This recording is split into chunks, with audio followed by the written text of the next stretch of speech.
my dear friends, and welcome back to another Star Wars news update. Yesterday was amazing, May the 4th Star Wars Day, where we had the full official Kenobi trailer, some new posters and designs, and of course, the Book of Boba Fett documentary. I would say overall it was a fun one, and the new trailer got us all pumped for the Kenobi show. And if you haven't already done so, my dear friends, why not go and check out my full trailer breakdown and reaction? Well, today is Revenge of the 5th. I know some fans prefer to use Revenge of the 6th for the 6th of the month, which is tomorrow, but here we celebrate both. And in today's video, we have some tidbits for the Kenobi series, as well as some full-on major leaks, which I will give you a spoiler warning for when we do get to them. So without much further ado, and without any more jibber-jabber, let's just get straight into it. So we're going to begin nice and easy with some set pictures that have emerged for Obi-Wan, and they depict Deborah Chow directing on set. In this first picture, we see her alongside Reva, the third sister, played by Moses Ingram, and of course the Grand Inquisitor. And I've got a question for you guys. Now that we've had a good look at him in the two trailers and other pictures that emerged, how are you feeling about the live action version of the Grand Inquisitor? I know a lot of folks were initially very unhappy about his look, specifically him not having Sith eyes, and how different he looks compared to the Rebels depiction and even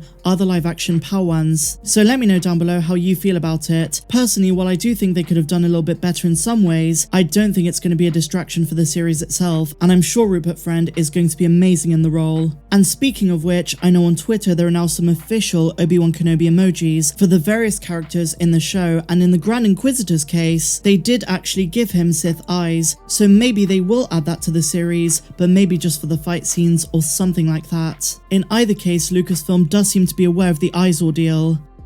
So moving on to the next image, we see Kenobi, Deborah Chow, and Uncle Owen. We also have some local Tatooine citizens in the background, and finally, we have a picture where Deborah is prepping some stormtroopers, and their battered, worn-out suits look very authentic with the desert backdrop. Really cool stuff. So with those out of the way, we have two bits of character news. First of all, Simone Kessel, who seems to have confirmed that she will be playing Breha Organa, the adoptive mother of Leia and wife to Bail Organa. This was something that leakers had a hunch about, but she seems to have more or less confirmed this. In a new cryptic photo, we see her showing off a Bail Organa Revenge of the Sith figure, and this was to share her excitement for May the 4th and the release of the Kenobi trailer. Just to recap, she was one of the first actresses confirmed for the show, but until now we've had no official details on who she might be playing. Well, this image seems to be deliberate and might confirm that she is going to be Leia's mother. And next up, we have another character confirmation. This is from Star Wars themselves, and they've told us that the unknown female Inquisitor alongside Reva is the fourth sister, being played by Raya Kilstedt. Now this is kind of huge, because knowing that she's the fourth sister completes most of our knowledge of Inquisitors 2 through 10, and I'm sure we'll be learning a lot more about her in the show. Although we must bear in mind that Reva, the third sister, is no doubt going to be the most prominent of all the Inquisitors, and we know this based on screen time for the trailers and also what Entertainment Weekly revealed. Aside from Vader himself, she is going to be the most important villain, and I hope they flesh her character out in a good way. It's always exciting when they create a new Inquisitor.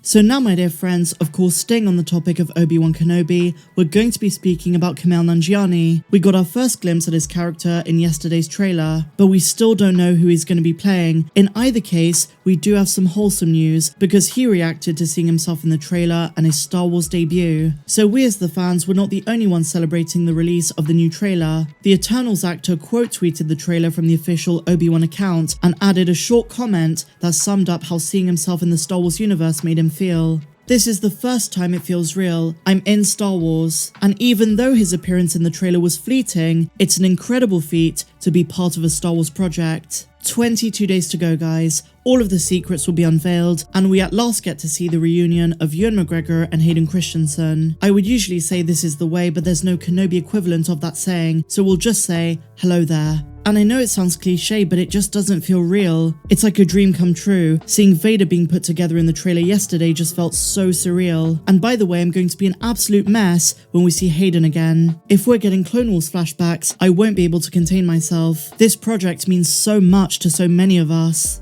And so now, my dear friends, before we get on to the Making Star Wars leaks, we do have some news for Daisy Ridley. She's slowly been coming back into the public eye, and many fans wonder, is she on the way back to Star Wars to star as Rey in a future project? Now, I know a lot of fans are not too big on the sequel trilogy, myself included. It's my least favourite of the 3 trilogies, but that being said, I do think it'd be awesome to see Daisy Ridley reprise the role, and for there to be some sort of continuation of the sequels, but this time with a concrete plan and well-written story. And it's been great to see Daisy more out and about, and now, official pics have announced that they will be hosting a private signing event with Daisy Ridley herself this summer. She's not been seen much nor has associated with Star Wars ever since the release of The Rise of Skywalker, but she's slowly coming back. There have been a lot of signs that we might get a post-sequel trilogy Disney Plus project soon, especially with the likes of Oscar Isaac, Adam Driver and others expressing their desire to reprise their roles. At this stage, it's up in the air, and unfortunately the actress has not been announced as a guest for Star Wars Celebration. We know that Kelly Marie Tran and Billy Lord are going to be there, but not Daisy Ridley. Let's just wait and see. So now guys, it's time to get on to the spoiler bit. Making Star Wars revealed these yesterday as a special treat for Star Wars Day, and they detail some major events from the start and the end of the show. So this is your official spoiler warning. If you choose to proceed, you will have some major plot points spoiled for you. So with that disclaimer out of the way,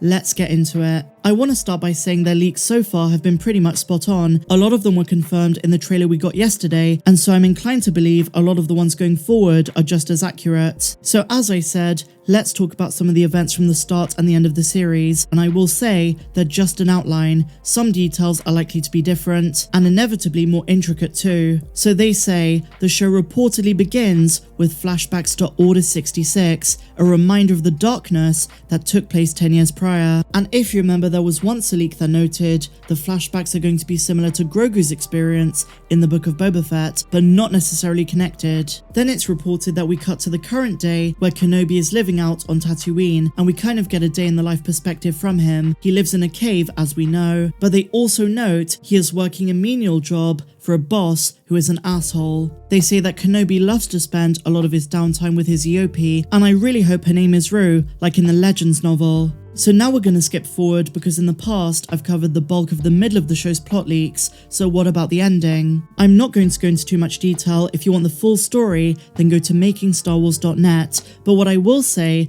is it sounds like Reva is going to have a redemption arc. The show ends with her realizing that Obi-Wan is on Tatooine for a reason, and she's actually going to meet Luke Skywalker. When she realizes the grand plan, she has a big decision to make. Obi-Wan knows there's good in her, but she goes back to Vader, lying to him, saying that she eliminated Kenobi. And this is the massive part. Vader knows that she's lying, and I'm sure there are going to be consequences. And the show ends, as I've reported in the past, with Obi-Wan returning to his cave and seeing the fully fledged Force ghost of his former master Qui-Gon Jinn. What a way to end the series. As I say guys, there is a lot more to this leak than what I'm saying, but I don't want to spoil absolutely everything from the series, so I'm going to leave it at that. But let me know your thoughts of this in the comments down below. What do you make of everything we spoke about, from the Kenobi set photos to these leaks and the new character information? If you enjoyed this video, please be sure to give me a big fat thumbs up, subscribe to the channel if you're new, and a huge welcome if you are. But until the next one, my dear friends, may the Force be with you always, have an amazing Revenge of the 5th, and I'll see you in the next one.